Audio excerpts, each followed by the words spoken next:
Olá pessoal, Conrado Calhau aqui falando, sou idealizador do Earnings Cast. Obrigado por estar escutando as conference calls em nossa plataforma. Passando aqui um recado de 30 segundos para falar um pouco para vocês da Anchor. A Anchor é uma plataforma gratuita para a criação de podcasts. Ela contém ferramentas que permitem aos usuários gravar e editar áudio, organizá-los em episódios de podcast, publicar podcasts em plataforma de escuta e monetizar o conteúdo. Um abraço a todos e continue conosco. Bom dia, senhoras e senhores. Obrigado pela audiência. Sejam bem-vindos à teleconferência de resultados do terceiro trimestre de 2020 da CESP, Companhia Energética de São Paulo. Gostaríamos de informá-los que este evento está sendo gravado. Após a apresentação da CESP, haverá uma sessão de perguntas e respostas para analistas e investidores. Caso você precise de ajuda durante a teleconferência, por favor, pressione *0 para falar com o operador. Teremos também um webcast ao vivo com áudio e slides, que pode ser acessado no site de Relações com Investidores da CESP no endereço www.ri.cesp.com.br. A apresentação também estará disponível para download no site. As informações a seguir estão disponíveis em reais conforme a legislação societária brasileira e as práticas contábeis adotadas no Brasil, BRGAAP, já em conformidade com as normas internacionais de contabilidade, IFRS, exceto quando indicado de outra forma. Antes de prosseguir, gostaríamos de esclarecer que eventuais declarações que possam ser feitas durante essa teleconferência relacionadas às perspectivas de negócios da CESP, projeções e metas operacionais e financeiras constituem-se em crenças e premissas da diretoria da companhia, bem como em informações atualmente disponíveis. Considerações futuras não são garantias de desempenho. Elas envolvem riscos, incertezas e premissas, pois se referem a eventos futuros e, portanto, dependem de circunstâncias que podem ou não ocorrer. Investidores devem compreender que condições econômicas gerais, condições da indústria e outros fatores operacionais podem afetar o desempenho futuro da companhia e podem conduzir a resultados que diferem materialmente daqueles expressos em tais considerações. Estão presentes hoje os senhores Mário Bertoncini, diretor-presidente e de Relações com Investidores, e Marcelo de Jesus, diretor financeiro. Gostaria de passar a palavra ao senhor Mário Bertoncini, que dará início à apresentação.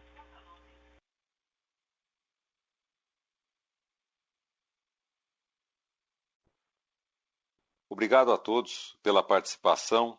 Eu e o Marcelo de Jesus, CFO da CESP, faremos a apresentação de resultados deste terceiro trimestre que se encerrou e, na sequência, abriremos para o Q&A.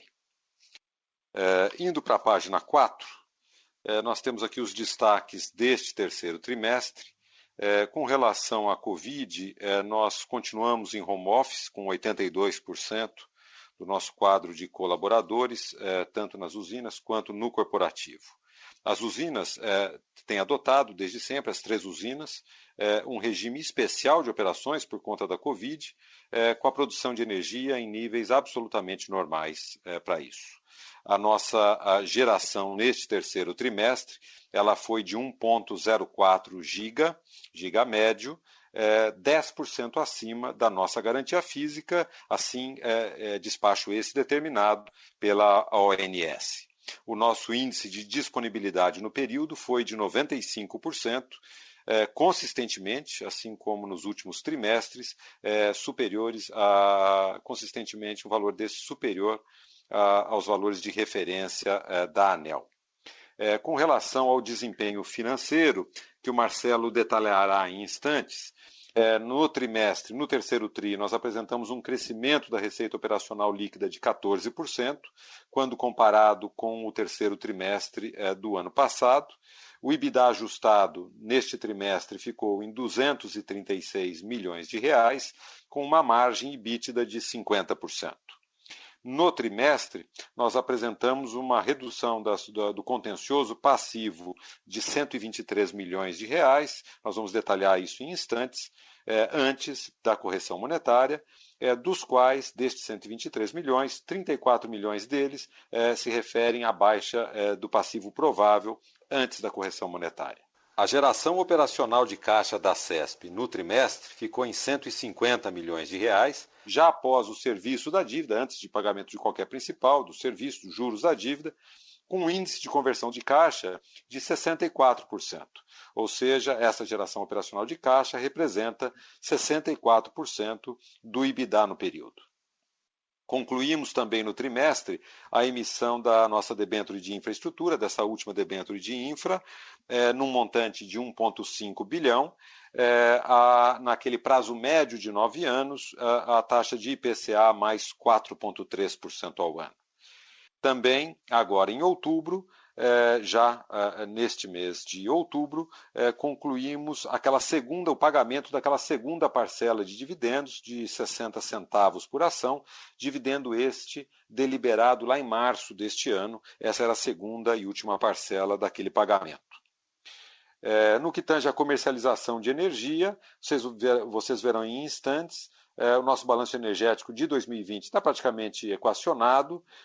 Já adquirimos aproximadamente 90% da energia necessária para cobrir o déficit de 2021 do próximo ano. Também pudemos avançar dentro da nossa política e do nosso planejamento na venda de energia de longo prazo, em particular no triênio 2023-25. Avançando para a página 6, nós trazemos aqui uma atualização para vocês do GSF relacionado à repactuação do risco hidrológico. Boa parte de vocês se recordam que aquele projeto de lei, o 3975, se transformou na lei já sancionada, na 14.052, que estabelece as diretrizes gerais pelas novas condições de repactuação do risco hidrológico. Essa lei foi publicada no dia 9 de setembro agora. E tem a ver com aquela extensão dos prazos de outorga para as usinas hidrelétricas participantes do MRE. A ANEEL já divulgou, no âmbito da consulta pública para a regularização, para a regulamentação dessa lei, já fez a divulgação de cálculos preliminares, cálculos estes realizados pela CCE, de cálculos preliminares de ressarcimento, e partindo da premissa utilizada, que foi, neste cálculo da ANEEL, que foi de um período total de 102 meses para o cálculo, já de março de 2012 a agosto de 2020, e partindo de uma correção de IPCA mais 0, chegou-se já a valores, já divulgados publicamente, que representam para a usina de Porto Primavera uma extensão de 7 anos, que é o limite legal da lei, de 7 anos da extensão da concessão essa que vence, como sabemos, em 2049, uma extensão de 7 anos a partir dali, e para a usina de Paraibuna, uma extensão de aproximadamente 9 meses, com base nestas premissas preliminares, nesse cálculo preliminar. É importante sempre ressaltar que a CESP ela não é parte desta ação judicial e, portanto, não tem nenhum valor a pagar por conta desta repactuação do risco hidrológico. Pelo contrário, nós somos credores na CCE de recursos que hoje estão contingenciados por conta dessa contenda ligada ao GSF, né? Portanto, não há qualquer desembolso de caixa, pelo contrário, a liberação de caixa à medida em que essa diretriz da lei seja implementada. Um primeiro cronograma, que basicamente é um cronograma de prazos embasados na própria lei, na 14.052, define que a data limite para a resolução normativa é de 90 dias a partir da publicação da lei, o 9 de setembro da publicação, portanto, a data limite da resolução normativa é 9 de dezembro, próximo, e também seguindo os prazos legais máximos, nós teríamos até o dia 9 de maio de 21 a data limite para a adesão dos agentes. É provável que haja uma certa antecipação deste cronograma. A própria CCE ela tem feito alguns pronunciamentos que indicam a possibilidade desta antecipação. A ser confirmado. Avançando para a página 8, nós trazemos aqui detalhes do passivo contencioso encerrado. Vocês se recordam de que no segundo trimestre agora de 2020, no segundo TRI, nós encerramos com um contencioso total da CESP de 10,95 bilhões. É o que está no gráfico de barras da esquerda desta página 8. Ao longo deste terceiro trimestre, o IGPM sofreu um forte impacto, em particular por conta da desvalorização cambial, entre outros fatores, que no terceiro trimestre, variou em algo como 9,3%. Isso fez com que houvesse um valor a maior de atualização monetária e juros nos nossos processos judiciais do contencioso passivo, que montou 499 milhões de reais neste terceiro trimestre. Em paralelo a isso, por conta de julgamentos, sobretudo julgamentos e algumas negociações, nós tivemos uma baixa de 123 milhões deste contencioso total, encerrando, portanto, o terceiro trimestre com uma posição de contencioso total de 11,32 bilhões. Destes 11,32 bilhões, nós encerramos, que está no gráfico de barras do meio da página, com um passivo provável, 100% provisionado, de 1,85 bilhões neste trimestre. Esse gráfico de pizza do lado direito da página traz a quebra deste contencioso passivo, uma quebra atualizada desse contencioso passivo, lembrando que dos 11,3 bilhões, portanto, do contencioso total, 42% se referem a ações cíveis de oleiros, tem a ver com oleiros ceramistas da região. Outros 26% deste contencioso passivo total se referem a causas cíveis de pescadores, seguidos de 16% de a miscelânea de outros cíveis, sobretudo desapropriação, ações de desapropriação e algumas outras, que é o nosso cível geral, que não é relacionado aos oleiros e aos pescadores. Completando o gráfico, 9% do nosso contencioso total se refere a ações ambientais, 5% a ações de caráter tributário e, por fim, 2% trabalhista. Neste semestre, embora a redução tenha sido relativamente modesta, de 123 milhões do contencioso passivo total, foi um trimestre de muitas decisões favoráveis definitivas à CESP, do ponto de vista quantitativo, onde a gente pôde fazer a baixa de 216 processos judiciais e pudemos também fazer nesse trimestre o avanço numa série de processos negociais do passivo contencioso que nós esperamos concluir nos próximos meses. Prosseguindo, na página 9, nós trazemos o contencioso ativo de Três Irmãos.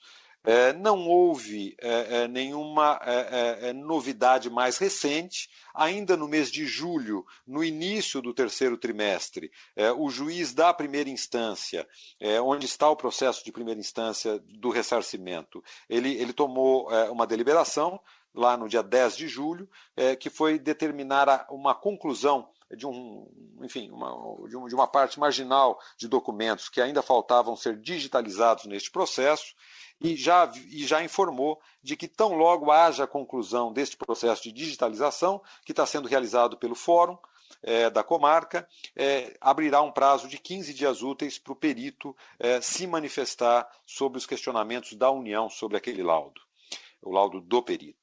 Esse prazo de 15 dias úteis do perito ainda não se abriu, nós ainda aguardamos a conclusão do processo de digitalização daqueles documentos. A gente espera que seja breve esse processo. Neste meio tempo, vale a pena informar, nós, CESP, protocolamos uma nova petição no processo, onde a gente traz alguns pontos adicionais, comentários e análise adicionais a respeito do laudo pericial. Em paralelo, como vocês acompanham, há também a questão ainda no aguardo do julgamento da liminar pelo STJ em Brasília. Não houve também novidade em relação ao julgamento da liminar pelo STJ. Prosseguindo, na página 11, nós trazemos uma atualização de alguns dos indicadores do mercado de energia neste trimestre. Vamos começar por esse gráfico da esquerda. Esse gráfico da esquerda traz na curva verde a informação sobre o nível dos reservatórios e na área acinzentada a informação da ENA, né, da energia natural afluente. Nós encerramos setembro de 2020, com os reservatórios no nível de 40%, 5% acima dos 35% de igual período do ano passado, de igual momento do ano passado, embora o mês de outubro tenha sido um mês bastante seco, de muito baixas chuvas, e o que fez com que, muito provavelmente, a gente encerre outubro agora com reservatórios em níveis de aproximadamente 29%, levemente abaixo de 30%, ainda levemente acima do igual nível dos níveis de igual período do ano passado, mas bastante baixo. E com ENA, provavelmente já ao final de outubro, em algo como 41%, o que seria níveis bastante baixos no histórico todo de medição.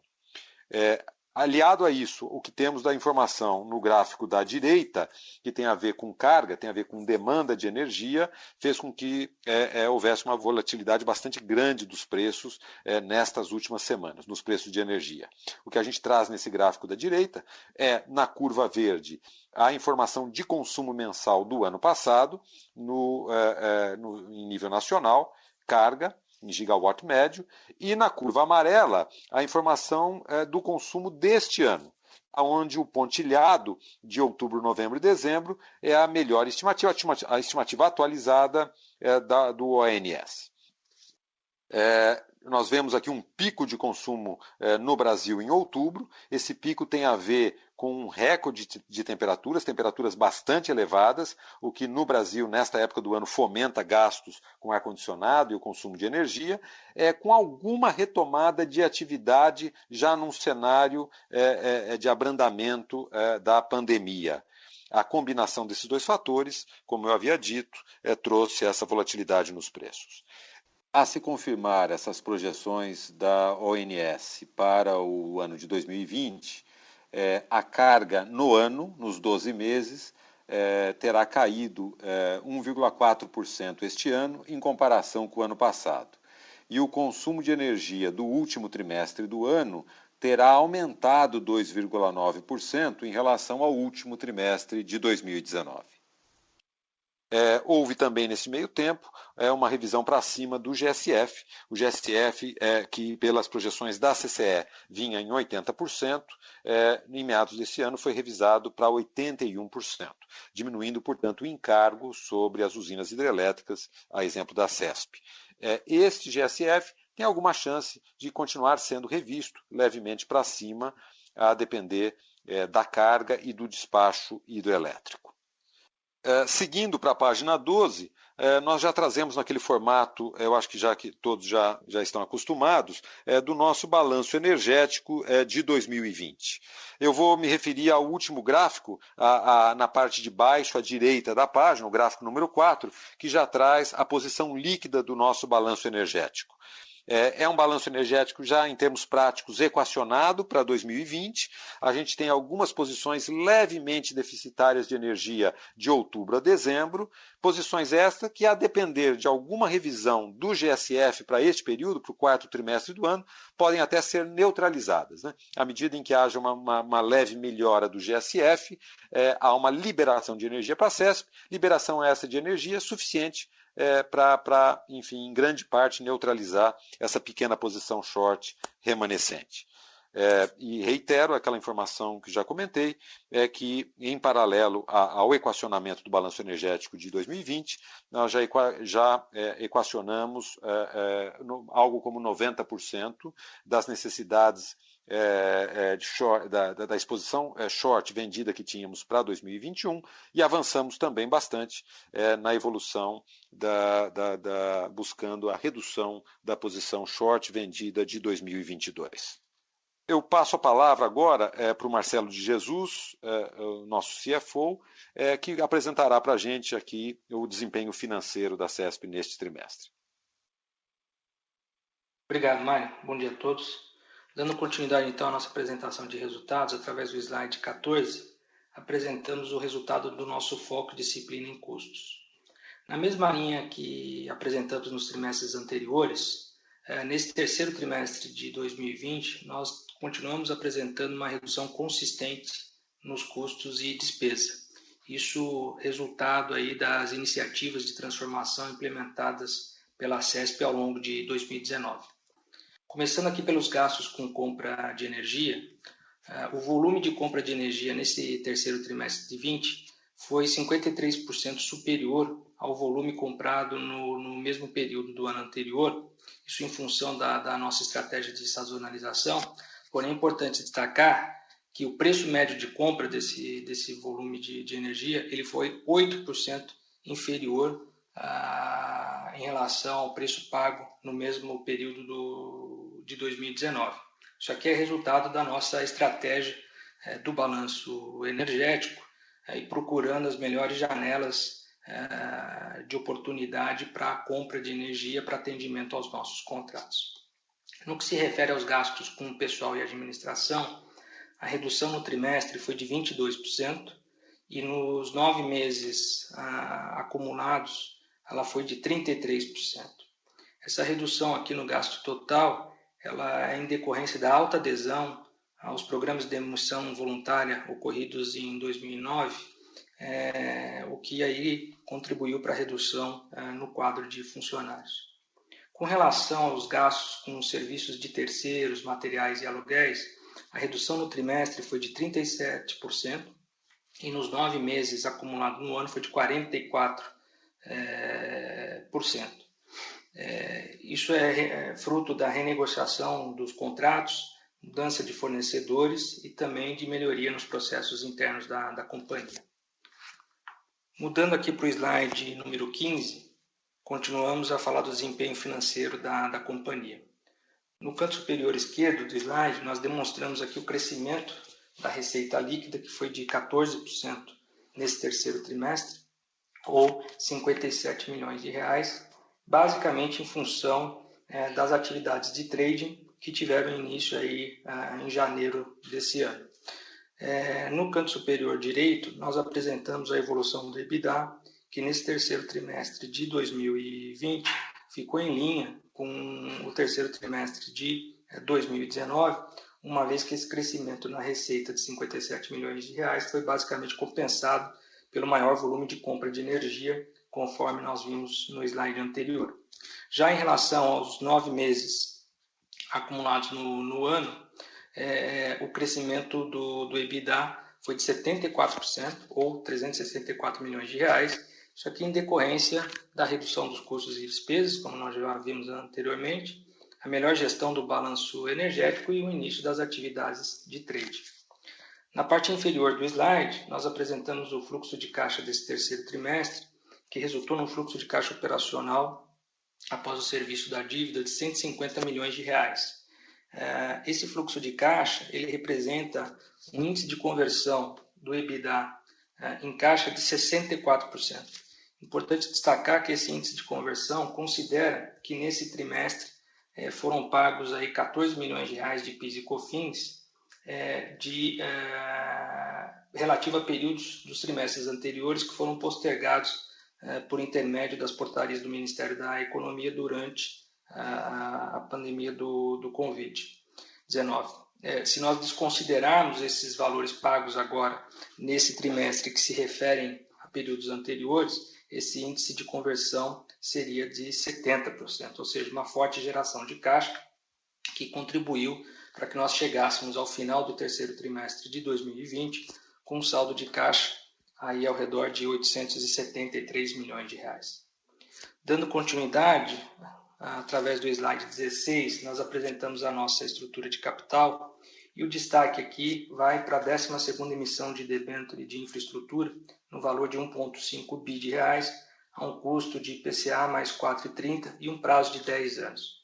Essa emissão foi importante porque ela elevou o nosso prazo médio anterior de 4 anos para 9 anos, ou seja, mais do que dobrou, e os recursos captados com essas debêntures eles foram utilizados para o pré-pagamento parcial da 11ª emissão, e, portanto, nós temos um saldo residual aí da 11ª emissão no valor de 300 milhões de reais. O importante a notar aqui é que, em função desse pré-pagamento, nós também renegociamos as condições dessa 11ª emissão. O prazo de pagamento e o custo da dívida foi mantido, porém, nós conseguimos excluir aqui todos os covenants financeiros e também a exigência de garantias de recebíveis. Bom, eu passo a palavra agora de volta ao Mário, que vai falar sobre as principais iniciativas da companhia. Mário, por favor. Obrigado, Marcelo.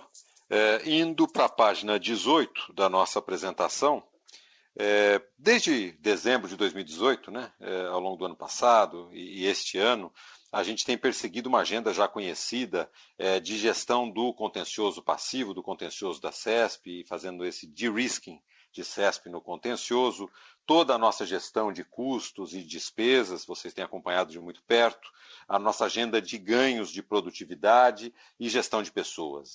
Agora, nesse terceiro trimestre também, nós pudemos ser contemplados agora pelo segundo ano, em 2020, com o selo da GPTW, do Great Place to Work, como reconhecidamente para o nosso público interno, para a nossa equipe, como uma das melhores empresas para se trabalhar no Brasil, com o selo que distingue aí as empresas de maior destaque desse universo no mercado brasileiro. Além de todas essas iniciativas já conhecidas, a gente elencou aqui 3 outras, que a gente também passa a dar maior foco.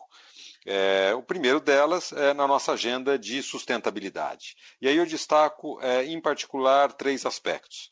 O primeiro deles, a nossa agenda de iniciativas em saúde e segurança do trabalho. A gente vem caminhando bastante rápido para pôr a CESP numa posição de benchmark em saúde e segurança do trabalho no setor elétrico brasileiro. Além disso, nós temos feito, nesses últimos meses, uma revisão bastante aprofundada das nossas diretrizes socioambientais na agenda de ESG, na agenda de socioambiental e de governança. Nós temos uma agenda, uma pauta ambiciosa para estes próximos meses, trimestres, muito baseados numa frente dos ODS, dos Objetivos de Desenvolvimento Sustentáveis da ONU, onde a gente elegeu os nossos ODS prioritários e, a partir daí, estabelecemos um plano de ação como forma com metas, inclusive, como forma de entregar esse plano de ação nos próximos trimestres. E, por fim, ainda na agenda de sustentabilidade, nesse último trimestre, terceiro TRI, a gente pôde avançar na nossa divulgação e comercialização de energia certificada, com os certificados do I-REC, que atestam aí a energia limpa da CESP. A gente já pode oferecer à nossa base de clientes a energia com o certificado sustentável. Também temos trabalhado arduamente para agora, no início de 2020, referente ao exercício de 2019, no início de 2021, referente ao exercício de 2020, nós podemos ter o nosso primeiro relatório integrado na CESP, relatório econômico-financeiro e de sustentabilidade da empresa. Um segundo grande bloco de atuação tem a ver com a transformação digital. A gente vem bastante focado na modernização e na simplificação da nossa arquitetura tecnológica, basicamente num foco bastante grande em modernização, em processos ágeis e em sistemas que focam a automação e automatização da informação e também em data analytics. Estamos caminhando de uma forma bastante promissora, eu diria, para uma empresa bastante enxuta e ágil, que tenha condições de dar respostas e decisões bastante rápidas para os desafios que estão por vir. E, por fim, comentar a consolidação da nossa CESP comercializadora. Vocês se lembram, a gente no início desse ano, em janeiro de 2020, nós demos início às operações da CESP comercializadora. De lá para cá, pudemos avançar muito no equacionamento da nossa posição vendida de energia, naquela posição remanescente ainda do triênio 2020, 21, 22. enfim, como já discutido, já é uma operação, já é uma posição bastante equacionada e que foi executada pela CESP, pela equipe de inteligência e de execução de mesa da CESP comercializadora. A gente também pôde avançar bastante neste primeiro ano nas nossas operações de trading, dentro de uma política do estabelecimento de riscos quantitativos bastante bem definidos e tivemos até agora resultados bastante promissores. E por fim, a gente começa deu início já ao desenvolvimento, a partir de um planejamento bastante criterioso, da nossa comercialização de energia de longo prazo. Neste terceiro trimestre, nós retomamos a venda planejada e criteriosa da nossa energia de longo prazo, em particular para o triênio 2023 e 2025, e a partir de agora a gente se prepara para uma maior diversificação da nossa base de clientes finais. Basicamente desenvolvendo novos clientes, novos mercados para a CESP e dando sequência e agregando valor cada vez maior nesta nossa comercialização de energia de longo prazo. Queria agradecer a atenção de todos. A gente conclui esse primeiro bloco do nosso encontro, desse call, e, portanto, abrimos agora para as perguntas e respostas para a nossa sessão de Q&A. Obrigado. Agora abriremos a sessão de perguntas e respostas. Para fazer uma pergunta, por favor, pressione *1. Caso a sua pergunta já tenha sido respondida, por favor, aperte *2 para sair da fila. Aguarde enquanto coletamos perguntas.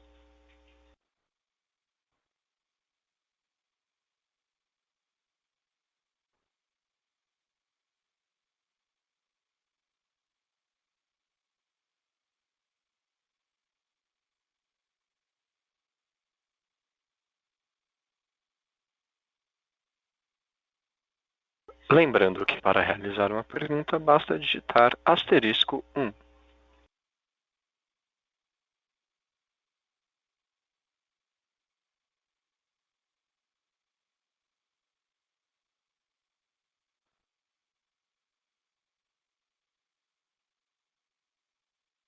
A nossa primeira pergunta vem de Antônio Junqueira, do Citibank. Por favor, senhor Antônio, pode prosseguir. Bom dia, pessoal, tudo bem? Pergunta simples, na verdade, vocês disponibilizaram a informação do limites de futuro com energia para 2025. Se eu pudesse ajudar, você mencionaria a percepção de comprar.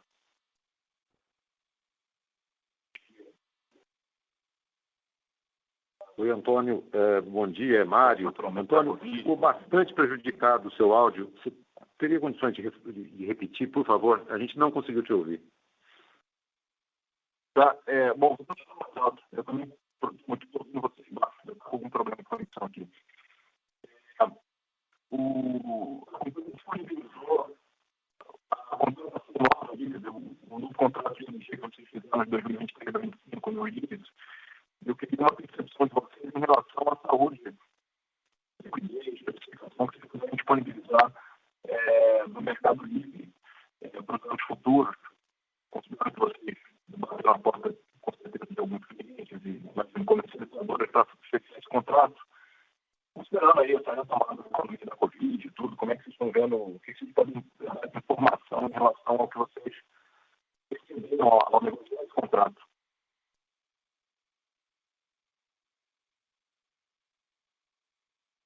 Antônio, infelizmente a gente de fato não conseguiu te ouvir, tá? Eu queria te pedir, por gentileza, se você pudesse formular a pergunta por escrito aqui para a Lúcia e a gente já vai endereçar a sua resposta assim. Me desculpe, o seu áudio ficou muito prejudicado aqui. Eu consegui entender que se refere aos contratos de longo prazo, 2023 e 2025, mas nós não conseguimos captar a pergunta. Se você puder formulá-la por escrito, rapidamente a gente já responde aqui. E aí a gente vai dando a sequência na próxima questão.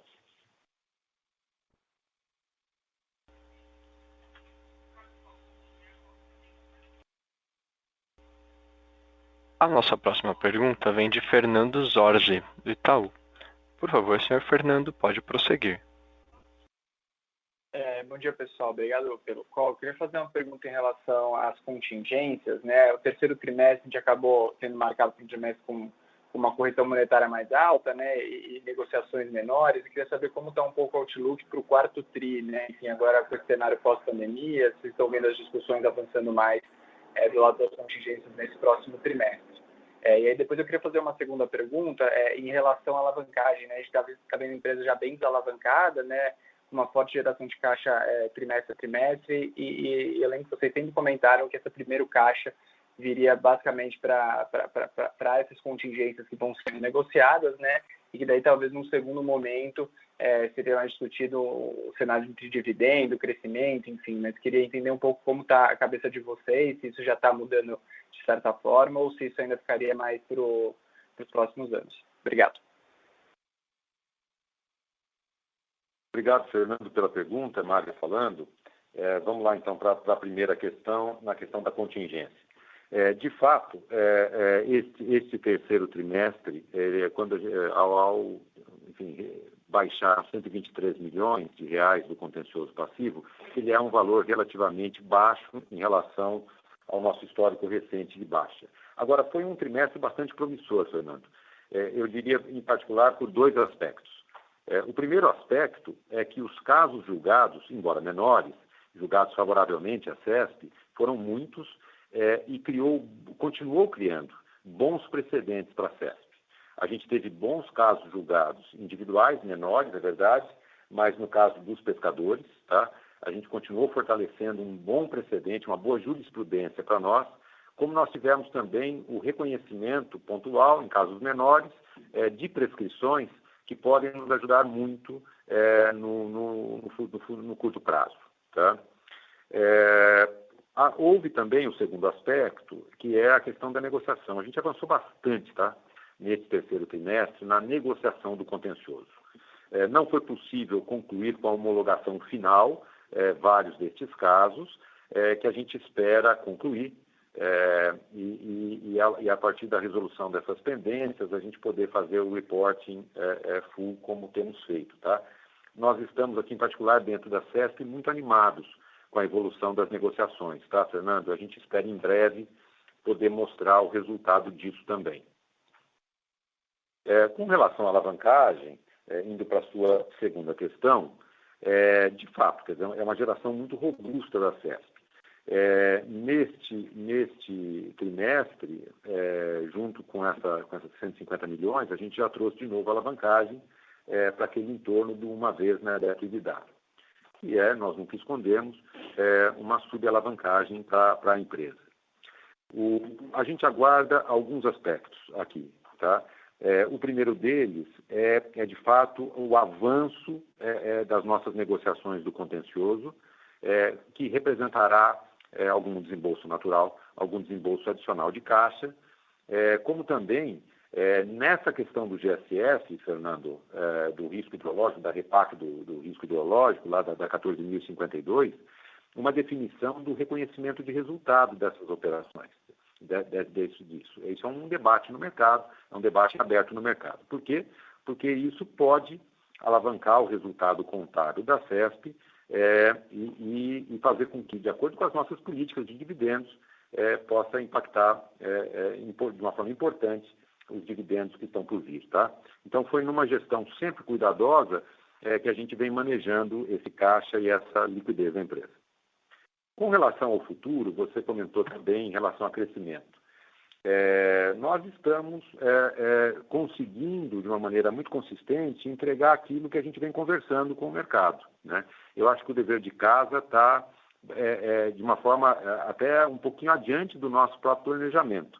Eu me refiro a equacionamento e gestão de custos e despesas, me refiro à administração do contencioso passivo, me refiro ao estabelecimento e à consolidação da nossa CESP comercializadora e à gestão de pessoas.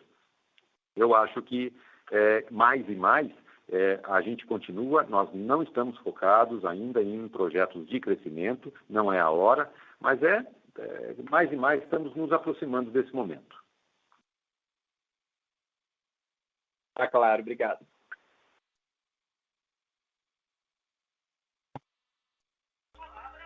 A nossa próxima pergunta vem de Pedro Manfredini, da Goldman Sachs. Por favor, senhor Pedro, pode prosseguir. Bom dia, pessoal. Bom dia, Mário. Obrigado pela oportunidade. Eu queria voltar só no slide 12, na parte do balanço energético, na compra, da necessidade de compra que vocês tiveram nesse último trimestre e como que só voltar na estratégia da comercializadora. Se a gente olha o preço médio de compra desse último trimestre, ele foi, imagino eu, acima do spot do período, né? Se eu estiver errado. Aí dentro da estratégia é sempre você fazer uma antecipação de uma necessidade futura, do que você está prevendo de necessidade futura, isso no mercado, e aí você está incorrendo em preços fixos, mas já teoricamente que podem variar em relação ao spot. Essa é a leitura correta ou você também, em algum momento, em algum mês, você pode entrar com compra na CCE, incorrendo o risco do spot? Só queria entender essa estratégia quando vocês veem a necessidade de compra, como é que vocês balanceiam o que você fica exposto a preço na CCE, o que você tenta netar esse risco com uma compra antecipada no mercado a um preço fixo. Perfeito. Obrigado, Pedro, pela questão. Se a gente for à página 12, lá do balanço energético, em particular aquele gráfico número 4, que é o último da página, aquilo que a gente mostra de exposição, o que está na cor cinza é uma exposição short, deficitária, o que está na cor verde das barrinhas é long, tá? Uma superavitária em energia. Isso é efetivamente, eu me refiro aqui ao passado, tá bom? Ao déficit passado, ou seja, de setembro para trás. Isso é efetivamente o que é levado à CCE. Tá bom? Isso é o que é levado à CCE. Essa posição deficitária que você vê, importante, nos períodos de abril a julho, elas são muito bem administradas, elas não representaram exposição de preço à CESP, para ser muito sincero aqui, mas elas são basicamente montadas para a gente poder liberar recursos junto à CCE. Infelizmente, com essa inadimplência sistêmica que agora a Lei 14.052 tenta resolver, com a inadimplência sistêmica, uma das maneiras a gente tem um acúmulo importante, óbvio, de receitas de recebíveis na CCE pelo nosso posse, uma das maneiras de você monetizar isso é você levar uma posição short para lá para fazer o encontro de contas. Então, elas são posições muito cuidadosas, elas posso te afirmar, elas não envolveram risco de preço propriamente para a CESP. A posição long de agosto e setembro, Pedro, elas basicamente se referiram a uma recalibragem do GSF. Agosto e setembro, agora, foram períodos de carga, você vai se recordar, foram períodos de carga um pouco acima das expectativas do mercado, também já vinha uma carga um pouco melhor, e esse aumento de carga nos favorece, de alguma forma, num GSF um pouco mais favorável. Ao fazer isso, há uma liberação de energia. Como combinou com preços bastante convidativos, para nós foi conveniente levarmos a CCE para liquidar no PLD. Naquele momento pontual daqueles 2 meses, representava ganhos financeiros levemente maiores do que liquidar no bilateral, no mercado. Tá? E a posição deficitária agora futura, do último trimestre, de outubro a dezembro, ela é primeiro que é muito pequena, e segundo que ela já leva em conta também, eventualmente, alguma volatilidade, alguma banda de variação do próprio GSF. Tá? Ela é mantida ali como forma de equacionamento junto a uma banda de possível para o GSF. Tá? Com relação ao preço, foi a segunda parte da sua pergunta. Com relação ao preço, a gente abre para você o preço efetivo de todas as compras realizadas, né? De tudo isso que está naquelas barras verdes do gráfico número 3. E como a gente vem administrando essa posição deficitária desde dezembro de 2018, o ano de 20, desde dezembro de 2018, a gente já vem numa estratégia gradual, zerando essa posição deficitária, tá? Esse é o preço médio, aonde nós acabamos, em particular no ano passado, adquirindo energia para este ano num custo superior ao spot do momento, ou ao preço médio desse ano do momento. Uma parte dessa zeragem déficit se deu antes da Covid, naqueles preços pré-Covid. E uma outra parte importante no pós-Covid. A média são esses 213 para o ano todo, Pedro. Entendi, Mário, ótimo. Obrigado.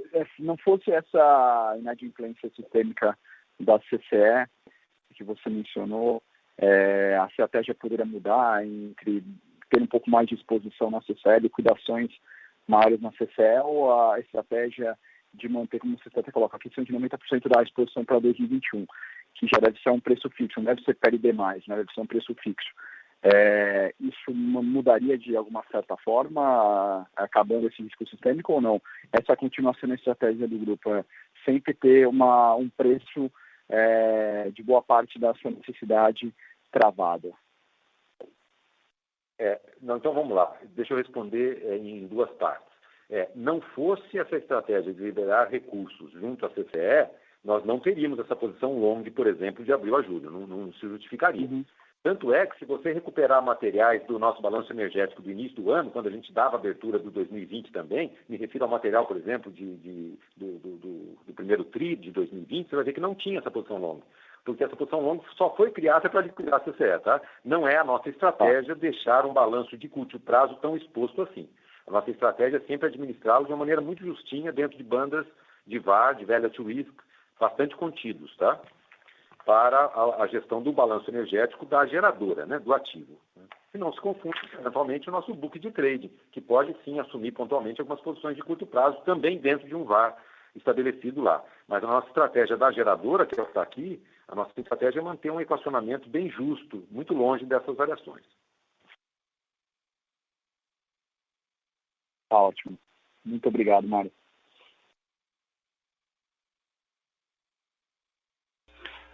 A nossa próxima pergunta vem de Antônio Junqueira, do Citibank. Por favor, senhor Antônio, pode prosseguir.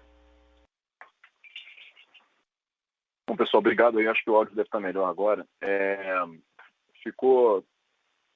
Bom, primeiro, se vocês não estiverem me ouvindo, por favor, me avisem, para não ficar falando sozinho aqui. No release de vocês, vocês disponibilizaram a informação de que vocês assinaram um contrato de energia ali de 2023 a 2025.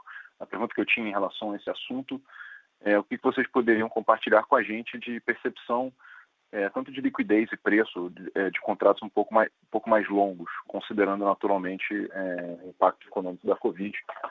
Acho que seria interessante ouvir um pouco o input de vocês. Não sei, entendo que vocês não abriram o preço do contrato, quer dizer, se puder abrir, ótimo, se não puder, paciência, mas eu queria entender um pouco mais do que vocês sentiram do mercado ao falar com os agentes.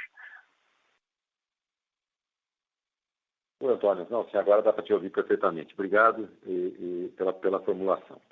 Veja, da forma como nós temos aberto para vocês, através do earnings release, daqueles gráficos de comercialização, se você comparar o earnings release desse TRI contra o do TRI anterior, você vai ver que está lá, nós, neste terceiro TRI de 20, nós vendemos algo muito próximo de 100 95 megawatts médios da energia de 2023 e outros 50 mega médios em 24 e 25. Isso basicamente, Antônio, tem a ver com a nossa política de comercialização de energia de longo prazo.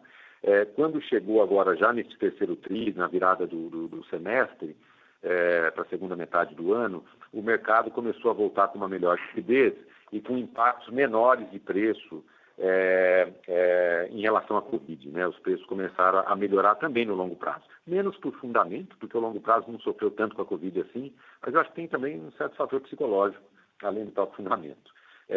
A gente não tem divulgado, Antônio, preços dessa comercialização de longo prazo, uma questão estratégica da CESP. Agora, eu posso te assegurar que, como é uma comercialização em layers e bastante gradual, o preço médio de mercado para o período é muito fidedigno, é uma boa proxy do que nós estamos fazendo, tá?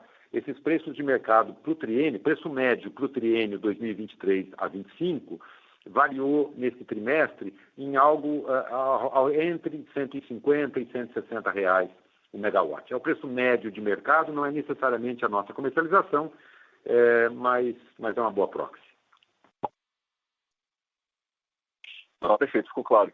Se eu puder fazer uma segunda pergunta, acho que em linha com a pergunta do Itaú, né, que perguntou para vocês sobre crescimento potencial futuro, e claro que a empresa está corretamente focada na limpeza desse legado estatal, né, que a empresa herdou.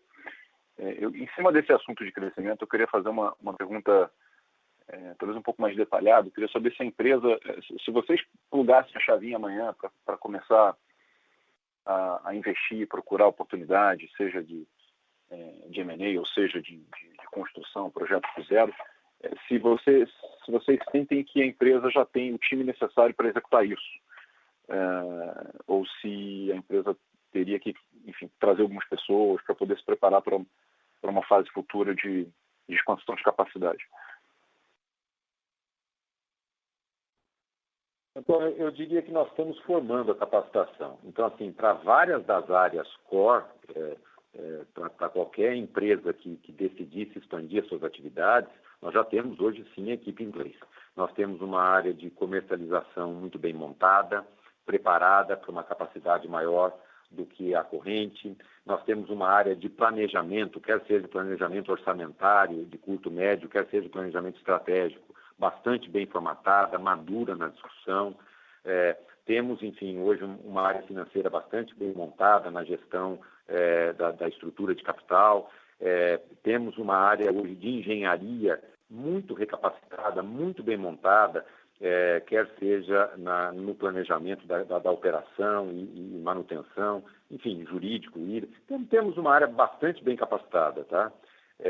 Agora, é óbvio que, a depender num cenário de expansão, quando tivermos virado a chave, como você vai usar a sua expressão, pontualmente, você sempre vai precisar de capacidade adicional. Mas eu diria que já seriam aquelas capacidades que você não precisa manter no corrente. Você vai reavaliar e adquirir na medida da necessidade específica que apareça, Antônio. É uma empresa que vem se preparando, sim, trimestre a trimestre, para um segundo cenário, que ainda não chegou, ele ainda não é o nosso foco, mas a gente tem se preparado consistentemente para ele. Bom, está claríssimo. Obrigado. A nossa próxima pergunta vem de Daniel Pravinsky, do Banco Safra. Por favor, Daniel, pode prosseguir. Oi, pessoal, bom dia. Obrigado pela oportunidade.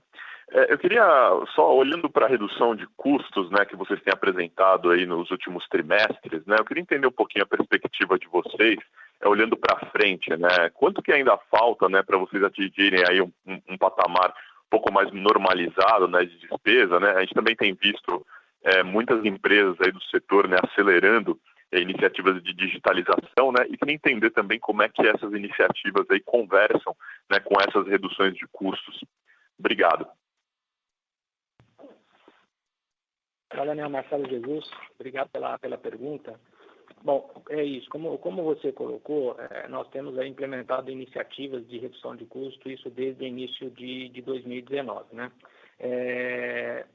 Eu posso te dizer que nós chegamos num patamar quase que o que seria uma boa proxy para a gente olhar para o futuro. Obviamente, nós temos ainda oportunidades de melhoria para o futuro. Como você colocou, a gente está investindo bastante em digitalização, nós continuamos investindo, uma parte foi feita esse ano, e como o Mário colocou ali nas iniciativas, essa continua sendo uma prioridade, inclusive para 2021, né? Então, nós ainda temos oportunidades, sim, de redução de custo, obviamente não vai ser nos mesmos níveis que nós observamos aí durante o ano de 2020, né? Ela vai ser menor que isso, mas sim temos uma oportunidade, principalmente ali pela transformação digital, mas também alguma coisa em relação à continuidade e da melhoria de processos que nós temos atuais na CESP.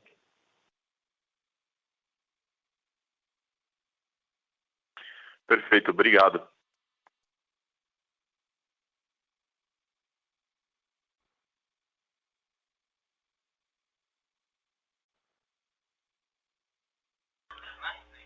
A nossa próxima pergunta vem da webcast e é de Pedro Rodrigues, da Bogari. Mário, bom dia. Poderia comentar sobre a estrutura de custos e despesas da CESP? Há espaço para maior redução de custos e despesas? Obrigado.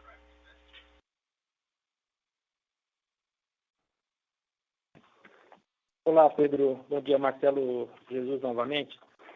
Na mesma linha que nós respondemos aqui para o Daniel, né, Nós já implementamos aqui uma boa parte das iniciativas de redução de custo, tendo essas reduções que nós apresentamos aqui no call, mas sim, nós temos ainda uma oportunidade de redução adicional, obviamente não nos mesmos patamares que nós temos visto durante o ano de 2020, mas que decorre ainda da continuidade de melhoria nos processos, mudanças nos processos internos da companhia e também de digitalização dos nossos processos, como o Mário colocou ali nas iniciativas para o próximo ano.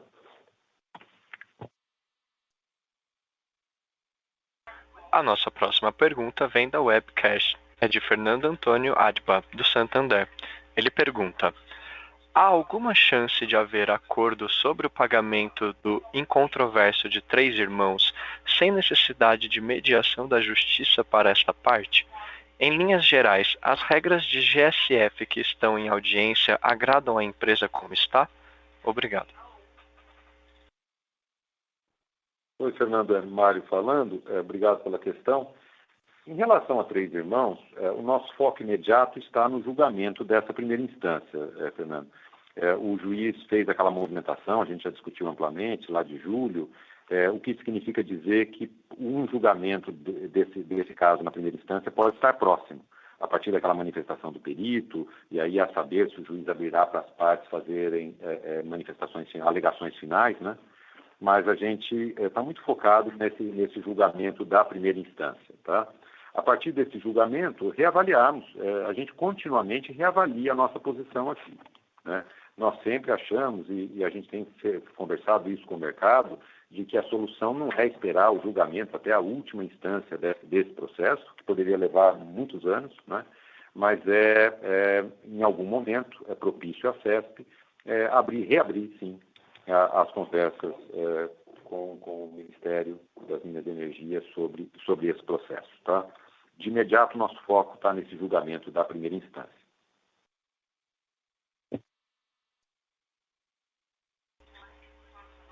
Com relação à sua segunda pergunta, sobre o GSF, eu acho que é uma boa solução. Eu entendo que você se refere à Lei 14.052. Sim, eu acho que foi uma boa solução do Ministério das Minas e Energia, da ANEEL, CCE, todas as entidades muito debruçadas, pessoal muito sério, debruçado na solução do sistema. A gente entende que é sim uma solução. Muito provavelmente nós estamos ainda, né, na consulta pública da regulamentação da lei, né? A lei foi sancionada, foi publicada, nós estamos naquele período agora, se vocês se recordar, até 90 dias que a ANEEL tem para regulamentar a lei, e ela abriu a consulta pública da regulamentação. Então, tem sido um processo muito diligente por parte da ANEEL. Nós acreditamos que será, sim, muito provavelmente a solução para o setor. Nós mesmos e todo o mercado individual ou através de associações temos feito sugestões, reparos, potenciais melhorias ao arcabouço legal, e me parece que será, sim, a solução definitiva para essa contenda, né? Tá na hora de resolver esse impasse. Desde 2013, esse assunto se arrasta, já está mais que na hora, né? Com isso, concluímos a nossa sessão de perguntas e respostas. Agora, gostaria de passar a palavra para o senhor Mário Bertoncini para as considerações finais. Por favor, Mário, pode prosseguir. Eu não gostaria, eu acho que foi um bom call, acho que as perguntas ajudaram a elucidar e a esclarecer melhor ainda todos os outros pontos. Gostaria muito de agradecer a todos vocês pela participação.